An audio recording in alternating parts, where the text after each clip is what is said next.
মমতা বন্দ্যোপাধ্যায় বলছেন তিনি যদি ভিন্ডিকটিভ হতেন তাহলে আপনাদের জেলে পৌঁছতে হতো। জেলের বাইরে আছেন, তার জন্য কোথায় ধন্যবাদ দেবেন আর সমালোচনা করছেন।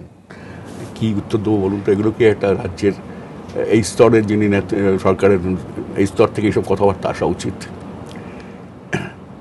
আমিও তো সরকারে যখন ছিলাম তখন তো ওদের অনেকের বিরুদ্ধে অনেক অভিযোগ, অনেক মামলা। যিনি বলছেন তার বিরুদ্ধে কম অভিযোগ, কম মামলা ছিল, আমি তো একটাও পার্সু করিনি। রাজনীতি করছি, রাজনীতি করো। আমি রাজনীতির কথা, দুর্নীতির কথা না বলাই ভালো বেশি। আমি সেসব নিয়ে আমি ঘাঁটি না কাউকে, কিন্তু এরা প্রত্যেকে নিজেদের মুখ দেখুন, তারা নিজেরা এক একজন কি সরকারে আগে, ইনক্লুডিং চিফ মিনিস্টার, মুখ্যমন্ত্রীকে বলছেন, ধরে নিন সবাই কথা বলছি আমি। কত সম্পত্তির মালিক ছিলেন, এখন কত সম্পত্তির সব মালিক, মানে ক্ষমতায় আসার পর বলছেন। বর্তমান সম্পর্কে প্রাক্তনীর এই মন্তব্যের পরই রাজ্য রাজনীতিতে শোরগোল পড়ে যায়। যে মমতা বন্দ্যোপাধ্যায়ের সৎ ভাবমূর্তিকে তুলে ধরে তৃণমূলের যাবতীয় রাজনীতি, তার বিরুদ্ধে এই অভিযোগ। ক্ষোভে ফেটে পড়ে তৃণমূল নেতৃত্ব।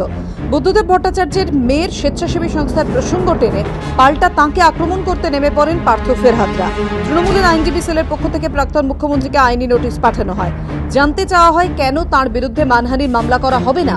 আইনি নোটিশের জবাবে বুদ্ধদেব ভট্টাচার্যের আইনজীবী বিকাশ রঞ্জন ভট্টাচার্য সব জানিয়ে দেন, তাঁরা মনে করেন না প্রাক্তন মুখ্যমন্ত্রীর মন্তব্যে মমতা বন্দ্যোপাধ্যায়ের মানহানি হয়েছে, তাই তৃণমূল চাইলে মানহানির মামলা করতেই পারে। এই প্রেক্ষাপটে শুক্রবার বুদ্ধদেব ভট্টাচার্যের বিরুদ্ধে কলকাতা হাইকোর্টে মানহানির মামলা করলেন তৃণমূলের সর্বভারতীয় সাধারণ সম্পাদক মুকুল রায়। বিচারপতি ইন্দ্রপ্রসন্ন মুখোপাধ্যায়ের বেঞ্চে মামলা করেন তিনি, যদিও মামলাকে গুরুত্ব দিতে নারাজ সিপিএম। এবার এই ব্যাপারে যখন একবার মামলা যখন দায়ের করেছে, তখন আগে বিচারপতি মহোদয় ঠিক করবেন, ন্যায়ালয় ঠিক করবে যে এই মামলা গ্রহণযোগ্য কিনা।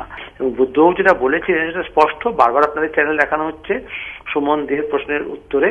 এবং তখন এই মামলাটা এমন হয়ে গিয়েছে যেন ঠাকুর ঘরে কে রে, আমি তো কলা খাইনি।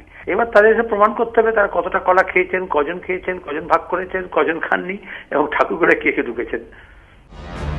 সোম অথবা মঙ্গলবার মামলার শুনানির সম্ভাবনা। সেদিনই বোঝা যাবে কলকাতা হাইকোর্ট মামলা গ্রহণ করবে কিনা। আশাবুল হোসেনের রিপোর্ট, এবিপি আনন্দ, কলকাতা।